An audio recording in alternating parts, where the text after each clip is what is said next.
vai mostrar para você como é que ficou a mesa diretora dessa gestão da Câmara Municipal de Manaus. Esse é o assunto principal do nosso Sim e Não.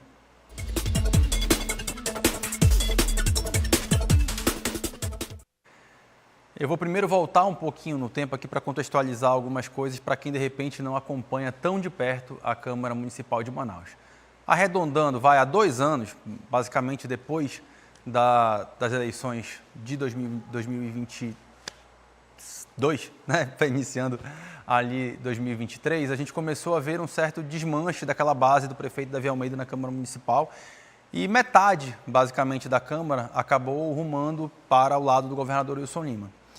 Ele conseguiu eleger ali o seu candidato, né, o Caio André, agora ex-vereador, foi eleito presidente da casa naquele momento e gerou toda essa situação lá na Câmara. E aí eu volto para agora para mostrar que esse cenário está completamente alterado, porque aquilo que parecia ser uma composição entre as forças para tentar justamente unir o grupo do prefeito Davi Almeida com o grupo do governador Wilson Lima dentro da Câmara Municipal, isso só contou na hora de votar.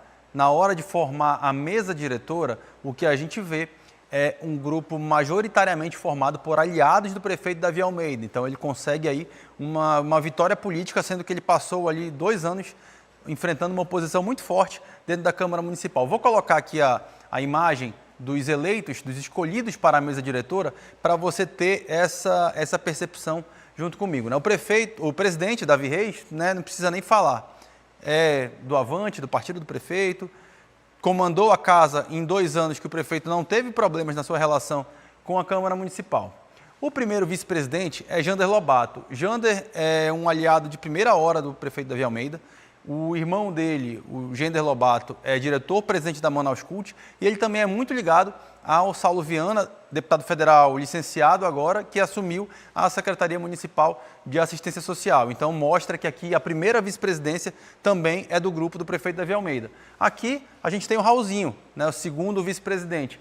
Raulzinho também nome muito ligado ao prefeito Davi Almeida, vice-líder dele lá na Câmara Municipal, então dispensa também demais apresentações. E aqui a gente tem também o Eduardo Assis como terceiro vice-presidente, também um nome ligado ao prefeito, o nome do Avante. Professor Samuel, que também conseguiu, se manteve na base do prefeito e agora foi o secretário-geral. O que eu estou querendo mostrar aqui? Que todos os cargos principais, que todos aqueles cargos que podem de alguma forma influenciar no que está sendo pautado dentro da Câmara Municipal, eles são formados por aliados do prefeito. Então, ele consegue aí a gente percebe que não tem nomes ligados ao governador nessa primeira prateleira da mesa diretora. A gente tem sim, Everton Assis, Aldenor Lima, né, que é de primeiro mandato, inclusive é o esposo da deputada Joana Dark. E aqui a professora Jaqueline, esses 3 nomes do União Brasil ficaram como primeiro, segundo e terceiro secretário lá da mesa, né? Então a gente tem essa situação, é assim que a disposição está. O corregedor também é ligado ao prefeito, Gilmar Nascimento, e o Rosvaldo Cordovil também ali na ouvidoria. Então não tem aquela influência que o governador Wilson Lima já teve na Câmara e o reflexo, claro, são os votos.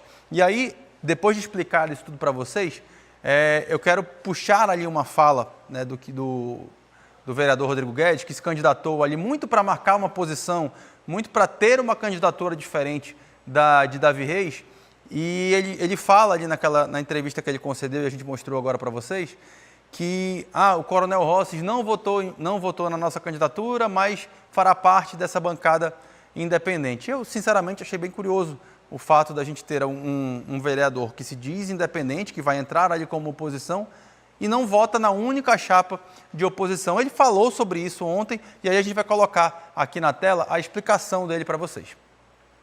O que me levou a votar em branco foi a incapacidade que a oposição teve de montar uma chapa única, de ter uma liderança que realmente pudesse consolidar uma chapa para fazer frente a isso tudo que aconteceu.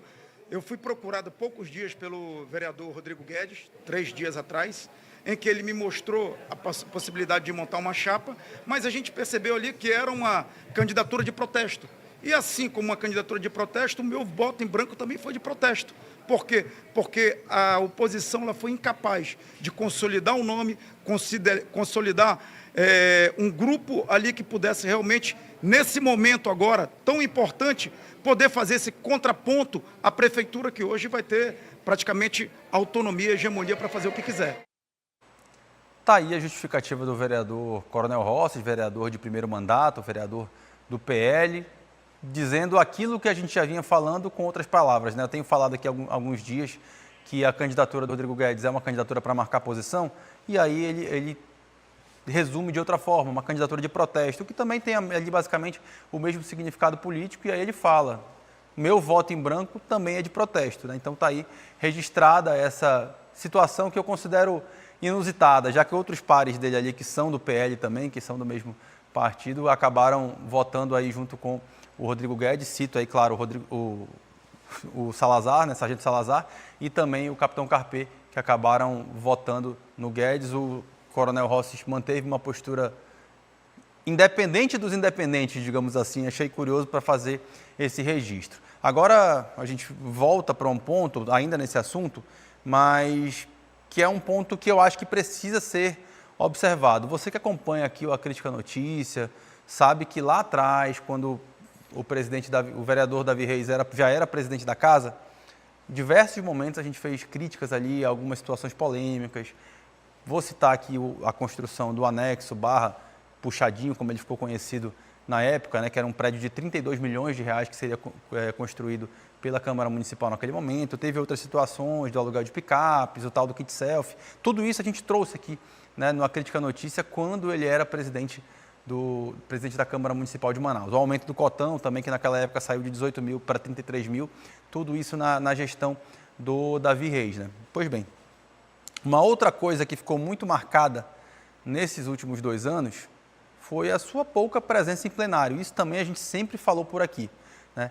E, obviamente, quando a gente tem um parlamentar que é pouco presente no plenário e, mesmo assim, não só reeleito, teve mais de 11 mil votos, mas também é escolhido pelos seus pares para ser o presidente da casa, isso chama a nossa atenção, porque a gente fica, o cara falta muito, o cara não é tão presente na casa.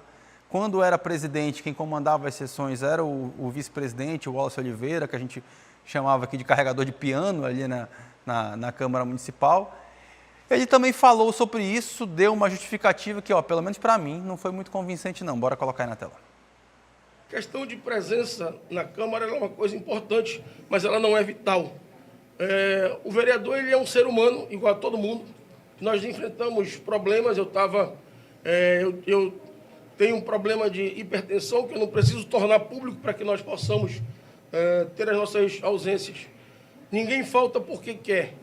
Infelizmente, uma vez ou outra, o vereador pode ter algo que impossibilite ele de estar presente, mas isso não retrata a produtividade, o compromisso ou qualquer coisa que seja. É tão verdade que eu me sagrei nas urnas com 11.285 votos, uma votação que me credenciou o 9º lugar geral nessa eleição disputadíssima na cidade de Manaus, e muita me honra a oportunidade de estar iniciando aqui o exercício do meu 4º mandato como vereador.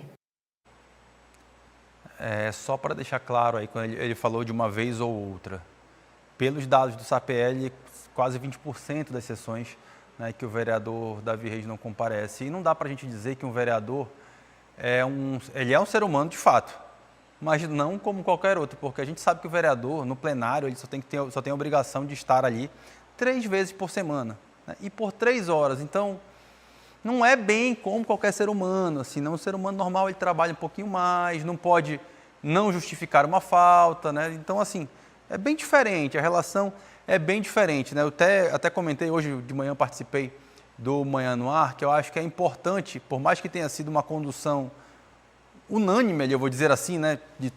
Porque juntou a base do prefeito, trouxe ali boa parte da base do governador, então só não teve 6 votos dos 41, é uma demonstração de força interna muito grande. É uma demonstração de um poder de articulação junto com os seus pares muito grande. E isso também é uma virtude de um parlamentar, mas estar presente no plenário, participar das discussões, fazer proposituras de legislações que são importantes para a população, isso também é fundamental. Isso também é vital, isso também faz parte do exercício ali de alguém que está como vereador e principalmente para alguém que está no seu 4º mandato de vereador, como é o caso do vereador Davi Reis. Eu tenho aqui a esperança, movido ainda pelo sentimento de um novo ano, de tudo aquilo que a gente fala muito, né, no final do ano, que aquelas falhas, aqueles erros que foram cometidos lá atrás, eles não voltem a se repetir nessa nova gestão, até porque ele teve uma condução expressiva, o momento político é outro, dá para usar aí da experiência de 4 mandatos e fazer uma gestão um pouquinho melhor daquela que foi feita, né, na primeira vez que ele foi presidente da casa. Mas para os vereadores, a gestão foi aprovada, porque tudo aquilo que eu falei, né, de situações que foram polêmicas para o público externo, ou seja, para a população, para o eleitorado, internamente funcionava para os vereadores, porque a gente está falando de equipamentos de comunicação para os vereadores, sendo que ele já tem o cotão. A gente está falando de aluguel de picapes para os vereadores, sendo que ele já tem o cotão. A gente está falando de um novo prédio de uma Câmara Municipal que daria mais estrutura para eles ali naquele momento. Então, internamente, ele é bem avaliado. Internamente, ele conseguiu resolver ali todas as articulações que são necessárias para votações de projetos da base do prefeito de Manaus. Então, isso internamente e junto ao seu grupo político, ele foi bem avaliado. Então, é importante que tente fazer uma próxima gestão em que ele também se preocupe um pouco mais com o que a população, com o que o eleitorado está interessado, né, com todas essas ações. A gente vai ficar de olho, né? Não tem agora sessão ao longo desse mês, mas a partir de fevereiro a gente volta a ficar de olho e vai acompanhar esse novo momento da Câmara Municipal de Manaus. Quer ficar por dentro de todas as notícias da programação de A Crítica? Então já se inscreve no nosso canal, ativa aí o sininho para receber todas as notificações e não perder nenhum conteúdo. E até o próximo vídeo.